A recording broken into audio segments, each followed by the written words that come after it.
അവിടെ എത്തിയപ്പോൾ അദ്ദേഹം തുമ്മിയത്. കൺട്രോൾ പോയി തല കീഴായിട്ട് എന്ത് ചെയ്തു? ക്ലാസ് എടുക്കുന്നതിൻ്റെ ഇടയിൽ ബഹുമാന്യനായ ഉസ്താദ് പറഞ്ഞ ഒരു അനുഭവം ഓർക്കുകയാണ്. അനുഭവം എന്ന് പറഞ്ഞാൽ അദ്ദേഹം നേരിട്ട് കണ്ട ഒരു അനുഭവം കൂടിയാണ്. എന്താ വെച്ചാൽ നമ്മളൊക്കെ ജീവിതത്തിൽ ഓരോ സന്ദർഭങ്ങളിൽ നമ്മൾ പ്രാർത്ഥിക്കുന്നുണ്ട്. പല കാര്യങ്ങൾക്ക് വേണ്ടി നമ്മൾ സെപ്പറേറ്റ് പ്രാർത്ഥിക്കുന്നുണ്ട്. ഓരോ സമയത്ത് പ്രത്യേകം ചെല്ലാൻ വേണ്ടി പഠിപ്പിക്കപ്പെട്ട പ്രാർത്ഥനകളുണ്ട്. അൻസാറിൻ്റെ അടുത്തുള്ള ഒരു മനുഷ്യൻ, അദ്ദേഹം ഒരു ദൈവനിഷേധിയാണ്. എന്നാൽ അദ്ദേഹത്തിൻ്റെ പേര്, കുടുംബവും തറവാടൊക്കെ ഇസ്ലാമിയത്തുള്ള ഒരു ആണെങ്കിലും അദ്ദേഹം തൻ്റെ ജീവിതത്തിൽ അങ്ങനെ ഒന്ന് വഴിമാറി സഞ്ചരിച്ചു പോയൊരു മനുഷ്യനാണ്. അവസാനം പ്രായമായി, ഒരുപാട് അവശനായി, അസുഖങ്ങൾ വന്ന്, സ്വാഭാവികമായിട്ട് നമ്മളെ കൂട്ടത്തിലുണ്ടായിരുന്ന ഒരാളല്ലേ, അതുപോലെ തന്നെ ഒരു മനുഷ്യനല്ലേ, അയൽവാസിയല്ലേ, നാട്ടുകാരനല്ലേ എന്നുള്ള പരിഗണനയിൽ അദ്ദേഹത്തെ സന്ദർശിക്കാൻ വേണ്ടി ഉസ്താദ് പോയി. അപ്പോൾ ആ സമയത്ത് അദ്ദേഹം പറയാണ്, നമ്മൾ തുമ്മുമല്ലോ, തുമ്മുന്ന സമയത്ത് ഇദ്ദേഹം പറയാണ്, ഒരു തുമ്മലിന് നാവിൽ 4 മുറിയാവുന്നാണ് പറഞ്ഞത്. തുമ്മുമോ അല്ലേ?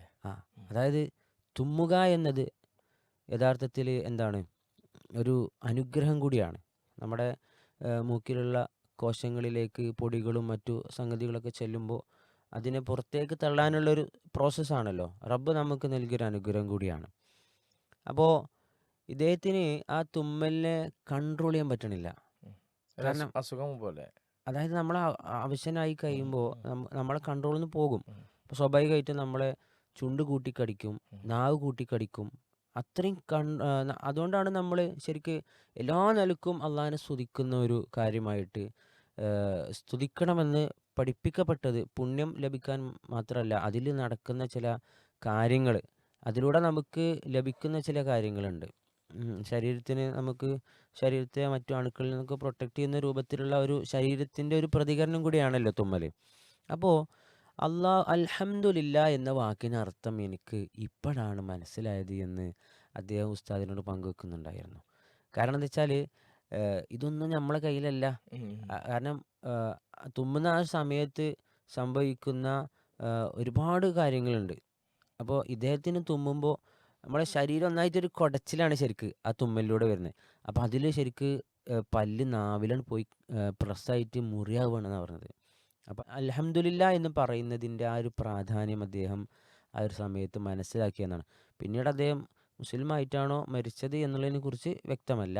ഏതായിരുന്നാലും അദ്ദേഹം അത് ഉൾക്കൊണ്ടു, മനസ്സിലാക്കി. ഇങ്ങനെ ഓരോ കാര്യങ്ങൾ എടുത്തു നോക്കുമ്പോൾ ഓരോരുത്തർക്കും എന്തുണ്ട്, ഒരുപാട് ഗുണപാഠങ്ങൾ ജീവിതത്തിലുണ്ട്. അപ്പോൾ വളരെ കേവലമായിട്ടുള്ളൊരു കാര്യമായിട്ട് മാത്രം ചില ആൾക്കാർ കുറേ അടുപ്പിച്ച് തുമ്മുമ്പോൾ ചിലപ്പോൾ അൽഹംദുലില്ലാ ചെല്ലൂല.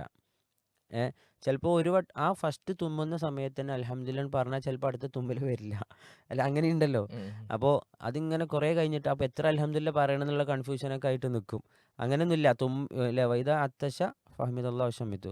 അപ്പോൾ നമ്മൾ തുമ്മിക്കഴിഞ്ഞാൽ ഉടനെ അൽഹംദുലില്ലാ പറയുക, അത് കേട്ടാൾ റഹ്മക്കുള്ള പറയുക, അത് തിരിച്ച് വീണ്ടും അതിന് വഹദിക്കുമുള്ള യസ്വലി ബാലക്കും എന്നുള്ള ആ ഒരു പ്രാർത്ഥനയാണല്ലോ നമ്മൾ ചെല്ലേണ്ടത്. എന്താണ് ഈ ഒരു അനുഭവത്തിൽ നിന്ന് തോന്നിയത്? തീർച്ചയായിട്ടും നമ്മൾ നമ്മുടെ ജീവിതത്തിൽ റബ്ബ് തന്ന അനുഗ്രഹങ്ങളെ ചിലപ്പോൾ മനസ്സിലാക്കുക നമ്മുടെ ജീവിതത്തിൽ അത് വരുമ്പോഴാണ്. നമ്മൾ രാവിലെ ഈ മോർണിംഗ് ലൈവ് തുടങ്ങിയത് എങ്ങനെ? അൽഹംദുലില്ലാ പറയുന്നതുമായി ബന്ധപ്പെട്ടാണ്. അപ്പോൾ തുമ്മൽ എന്നുള്ളത് വളരെ നിസ്സാരമായി കാണുന്ന, മീൻസ് ഒരു ജലദോഷം വന്നു കഴിഞ്ഞാൽ നമുക്ക് കുറച്ച് പ്രയാസങ്ങളുണ്ടാവും. അത്ര പോലും നമ്മൾ ചിലപ്പോൾ എന്ത് ചെയ്യില്ല, അതിനെ തുമ്മിപ്പോകുമ്പോൾ അത് ഒരു ആശ്വാസമായിട്ടൊക്കെയാണ് പലപ്പോഴും നമുക്ക് ഫീൽ ചെയ്തിട്ട് എന്ത് ചെയ്യുക, അതൊരു കൂടുതലാകുമ്പോൾ മാത്രമാണ് എന്ത് ചെയ്യുക, അതിന് നമ്മൾ പ്രയാസമായി തോന്നുക. പക്ഷേ ഇത് ഒരു വലിയ സംഭവമാണ്.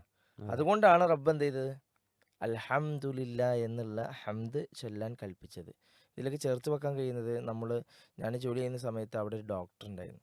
അദ്ദേഹം കാറിൽ യാത്ര ചെയ്യുമ്പോൾ ഒരു ചെറിയ പാലത്തിലേക്ക് ഇങ്ങനെ കയറി, ഒരു ചെറിയ തോടിൻ്റെ പാലാണ്, ആ പാലം എങ്ങനെ ഇറങ്ങി പോകുന്നത്.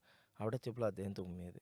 കൺട്രോൾ പോയി തല കീഴായിട്ട് എന്ത് ചെയ്തു, ഒരു ചെറിയ സെക്കൻഡ് ഒന്ന് തുമ്മിയതാണ്. നമ്മൾ വാഹനം ഓടിക്കുന്നവരാണ്, നമ്മൾ ഒന്ന് ശ്രദ്ധ പാളിക്കഴിഞ്ഞാൽ എന്താ ഉണ്ടാവുക, ഒന്ന് നമ്മൾ പെട്ടെന്ന് മുന്നിൽ വണ്ടി നമ്മൾ ഒന്ന് വെട്ടിച്ച് മുന്നോട്ട് പോകും. അപ്പോൾ അത്രയും നമ്മുടെ ജീവിതത്തിൽ പലതും എന്ത് ചെയ്യും, ഈ ഒരു സംഭവം ഒരു ചെറിയ സെക്കൻഡ് നമ്മുടെ കൺട്രോളിൽ നിന്നാണ് പോവാണ്. തുമ്മുക എന്ന് പറയുമ്പോൾ ഉം. ആ ചെറിയ സെക്കൻഡ് പോയി നമ്മുടെ കൺട്രോളിൽ നിന്ന്. ഉം. അതിൽ നിന്നും റിക്കവർ ചെയ്ത് നമുക്ക് യെസ്. ജീവിതം മടക്കി തന്ന റഹ്മാനായ റബ്ബിന് എന്ത് ചെയ്യുക, ഹംദ് സ്തുതിക്കാം. ചെയ്യുക എന്നുള്ളതാണ്. കണ്ണുണ്ടാകുമ്പോൾ കണ്ണിൻ്റെ വില അറിയില്ല എന്ന് പറഞ്ഞതുപോലെ ഉം. പല അനുഗ്രഹങ്ങളും നമുക്ക് കിട്ടിക്കൊണ്ടിരിക്കുമ്പോൾ നമുക്ക് അതിൻ്റെ വില അറിയില്ല. അതുകൊണ്ട് ഓരോ ഹംദുകളും എന്ത് ചെയ്യട്ടെ, ഉം. അത് മനസ്സറിഞ്ഞുകൊണ്ട് തന്നെ അൽഹംദുലില്ലാ പറയട്ടെ എന്നുള്ളതാണ് ഇതിലേക്ക് എന്ത് ചെയ്യാനുള്ളത്, ചേർത്ത് വെക്കാനുള്ളത്. പിന്നെ റബ്ബിനെ നിഷേധിച്ച് നടക്കുന്നവർ ഈ ലോകത്തുനിന്ന് പോലും മനസ്സിലാക്കി എന്നുള്ളതാണ് റബ്ബിൻ്റെ ആ ഒരു അതെ, അതെ. പിന്നെ അനുഗ്രഹത്തെക്കുറിച്ച്.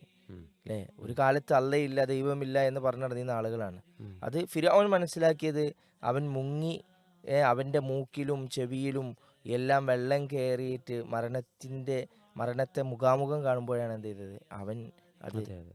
കൃത്യമായി മനസ്സിലാക്കിയത്. ഉം. അപ്പോൾ നമ്മൾ അങ്ങോട്ട് നടക്കേണ്ടതില്ല. ഉം. ജീവിതത്തിലെ ചില യാഥാർത്ഥ്യങ്ങളിലേക്ക് ജീവിച്ചിരിക്കുമ്പോൾ തന്നെ നോക്കുക, റബ്ബിനെ മനസ്സിലാക്കുക. അള്ളാഹു തആല ഈമാൻ നിലനിർത്തി തരാനും ഈമാനോടുകൂടി ജീവിച്ച് മരിക്കാനും തൗഫീഖ് നൽകുമാറാകട്ടെ. ഒരു തുമ്മൽ പോലും നമ്മുടെ കൺട്രോളിലല്ല ഉം. എന്ന് മനസ്സിലാക്കുമ്പോഴാണ് എന്തെല്ലാം കാര്യങ്ങളാണ് ഈ ലോകത്ത് റബ്ബ് നിയന്ത്രിച്ചു കൊണ്ടിരിക്കുന്നത് എന്നതിൻ്റെ ഗൗരവമായിട്ടുള്ള കാര്യങ്ങളെക്കുറിച്ച് ചിന്തിക്കാൻ കഴിയുക. അള്ളാഹു അങ്ങനെ ചിന്തിക്കുന്നവരുടെ കൂട്ടത്തിൽ നമ്മൾ ഉൾപ്പെടുത്തും.